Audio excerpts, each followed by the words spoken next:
Olá, meus amigos do canal Critica Brasil, sejam todos bem-vindos. Senhores, saudade de vocês, mas muita informação trago hoje para vocês de uma maneira para comentar, para esclarecer. Dá esmagada no like, participa do Critica Brasil. Eu sou aqui em Santarém, direto de onde eu estou. Amanhã estarei de volta ao estúdio em Brasília. Senhores, olha, sobre as movimentações do governo Bolsonaro nas trocas dos ministérios, das mudanças, muita gente falando que é o preço do Centrão, porque o Bolsonaro se aliou ao Centrão para ter presidente da Câmara e presidente do Senado aliados, só que agora o Centrão está cobrando o preço. Esse é o preço do Centrão. Dar conta de alguns ministros e adequar alguns para que o Centrão ganhe mais poder dentro do governo Bolsonaro. Outras mudanças, na verdade, as pessoas dizem que não é por conta simplesmente do Centrão. É que o Bolsonaro quer colocar pessoas mais alinhadas aos seus objetivos. E isso de acordo com os próprios filhos. Porque são os filhos que de vez em quando indicam quem vai ser ou não vai ser ministro.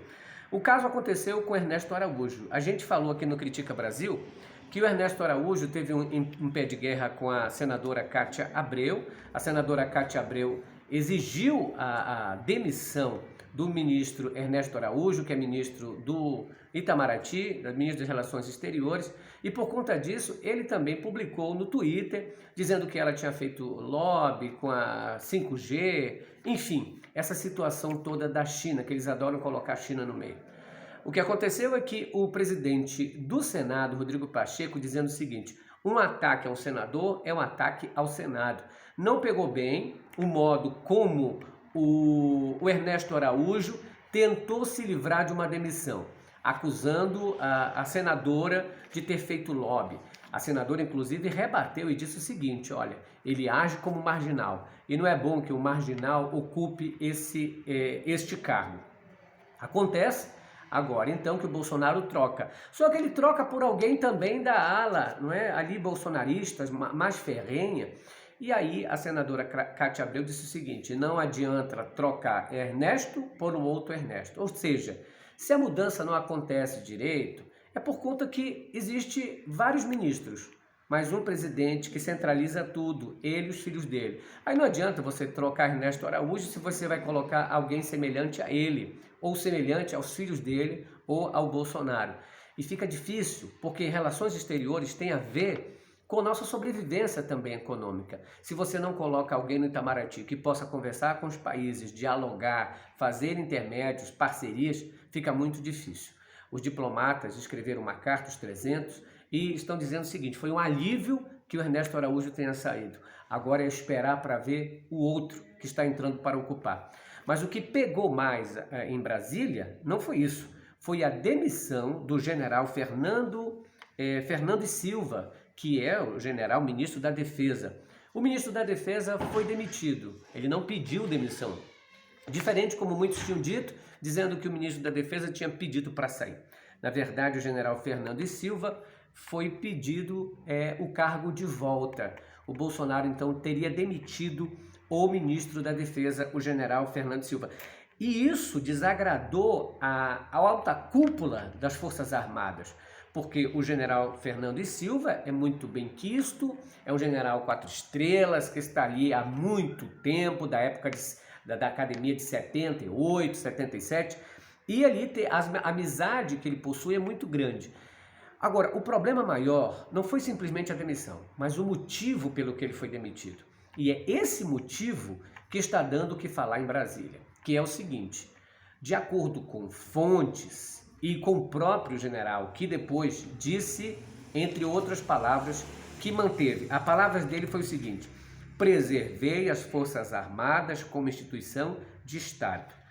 O certo é que o Bolsonaro demitiu o general porque o general não quis decretar ou não quis concordar com o decreto do estado de sítio. Bolsonaro há muito tempo vem falando aos interlocutores, aos bolsonaristas que ficam ali na porta do Palácio da Alvorada, de que é estado de sítio, que estão esticando a corda. Ele faz de tudo para ter uma movimentação, uma animosidade na ala militar, para que ele consiga decretar tanto o estado de defesa como o estado de sítio, para manter ali subordinados dele, os próprios quartéis, os próprios militares, e aí poder fazer o que sempre quis, perseguir opositores, fazer o partido único, inventar certas situações, porque o Bolsonaro decretando estado de sítio não é uma questão de que ele está decretando porque quer o bem do Brasil. Lembrem, se ele até agora fez tudo o que fez para espalhar a pandemia, para ir de encontro aos governadores e os prefeitos, alguma coisa quer. Eu sempre tenho dito que o objetivo é espalhar o caos para que, através do caos, ele diga, tem a solução, estado de sítio.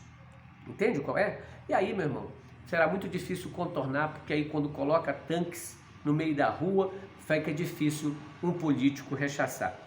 É por isso, então, que o Fernando Azevedo diz ao STF, o Fernando Azevedo e Silva, que era o ministro da Defesa, disse o seguinte, que as Forças Armadas não seguirão o autoritarismo de Bolsonaro num possível golpe. É isso que ele falou ao Supremo Tribunal Federal. Ou seja, o ex-ministro tinha dito para o STF de que as Forças Armadas não seguiriam qualquer ordem de autoritarismo, de quebra da instituição, da quebra da democracia. E isso desagradou muito o Bolsonaro. Desagradou porque, por baixo dos panos, ele queria que todos os generais, o alto comando das Forças Armadas, seguissem ele no caso de uma aventura aí, numa tentativa de golpe. Eu tenho dito que os generais, se é para dar golpe, iam dar golpe eles mesmos, não precisariam do Bolsonaro para fazer isso. E jamais aceitariam que um ex-capitão expulso do Exército fosse o comandante geral de todo o Exército. Não é por aí. Aliás, nós temos como vice, né, o Hamilton Mourão, que é um general também. Agora, quem vai ocupar o cargo do general Fernando Silva é o que era da Casa Civil, que era o Walter Braga Neto. Ele que tem uma confiança total do Bolsonaro.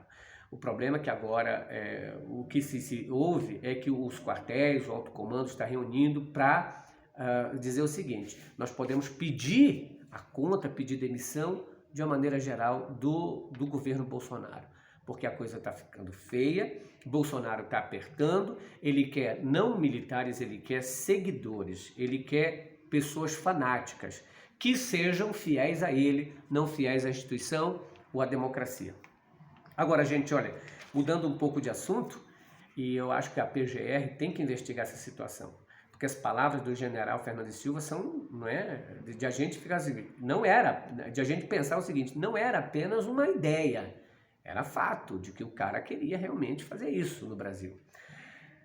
Olha, o advogado-geral da União também foi trocado. A gente viu umas mudanças, não é, tanto na Secretaria de Governo, na Casa Civil, no Ministério da Defesa, nas relações exteriores.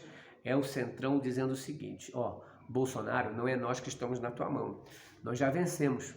Agora é você que está nas nossas mãos.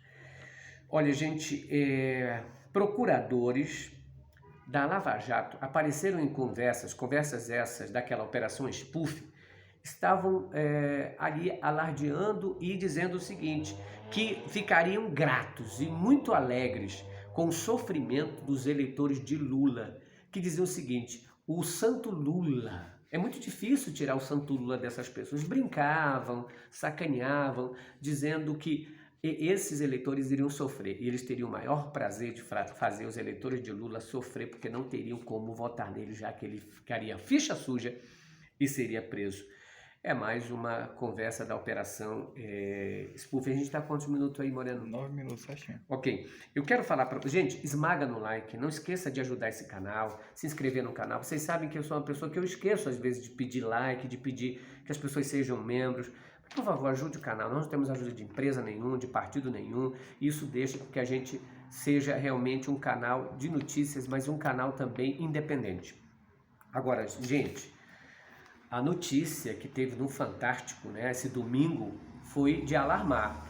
O Fantástico mostrou diversos depoimentos, inclusive de legistas, de pessoas que fizeram a perícia no cadáver de Adriano, de que aquilo contradisse um pouco, o que eles falaram contradisse a versão da PM lá da Bahia, porque disseram que houve troca de tiros, que ele tinha tirado 7 vezes e que os caras não tiveram que fazer, a não ser a derrubá-lo, né? Atirá-lo, alvejá-lo, matá-lo. Mas o ferimento também na cabeça indica que eles chegaram muito próximo de Adriano a ponto de imobilizá-lo. Ora, alguém que chega próximo a alguém para dar uma porrada na cabeça poderia imobilizar, sem precisar matar. E outra, fala também de um tiro que seria dado não para quem está caído, quem está em pé, mas sim para quem está caído. Ou seja, tudo isso ali a reportagem mostrou várias nuances de que aquela situação é muito estranha e de que não é mesmo aquela versão que todo mundo ali chegou, o Adriano fugiu, ora essa. O camarada está fugindo da polícia, está cercado, 70 agentes estão cercando o lugar. Por que ele vai atirar sabendo que a munição dele vai acabar? Queria se matar? Será mesmo? Não. Eu sempre toquei na tecla o seguinte, que aquilo foi muito estranho, foram tiros dados demais e, como diz o próprio Flávio Bolsonaro, aconteceu uma execução.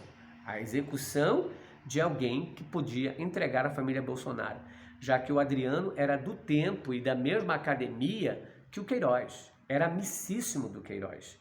E a esposa e a mãe do Adriano trabalharam no gabinete do Flávio Bolsonaro. O Flávio Bolsonaro levou medalhas para o Adriano dentro da cadeia. Então, por aí vocês tiram que a amizade tinha uma ligação muito forte. Gente, a outra coisa é que os celulares mostraram, lembra daqueles 13 celulares? Algumas informações.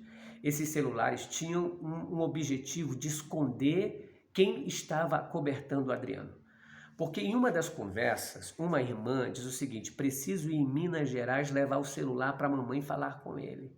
Ou seja, precisava de um celular especial para que falassem com ele, porque eles não falavam de qualquer celular. Então a coisa era muito grande. E dado a proximidade de Adriano com a família presidencial, a gente tem que pensar quem era que apoiava. E vocês lembram no dia da morte dele quem que estava na Bahia? Qual era um deputado federal que estava na Bahia? Lembram disso? Coincidência? Eduardo Bolsonaro era que estava lá. Ele teve, todo um esquema de proteção, protegido. Então, os celulares eram descartáveis, celulares especiais, para que a polícia não identificasse, não soubesse onde estava, ou seja, tudo muito bolado. Mas ainda vai ter coisa. Eu garanto para vocês que quando a PGR ficar uma PGR realmente independente, for independente, aí vocês vão ver coisas acontecendo. Gente, eu quero agradecer a todos vocês que, mesmo eu não estando no estúdio, estão assistindo Critica Brasil. Vocês são a razão de a gente estar aqui. Eu peço a vocês que esmaguem no like, fiquem com a gente. Amanhã, a live da noite, já vou estar eu e o professor Roberto Cardoso ao vivo lá do estúdio de Brasília, se Deus quiser. Orem por mim, estou torcendo por vocês. Critica Brasil, falando a verdade, doem quem doer. Fiquem com Deus. Tchau.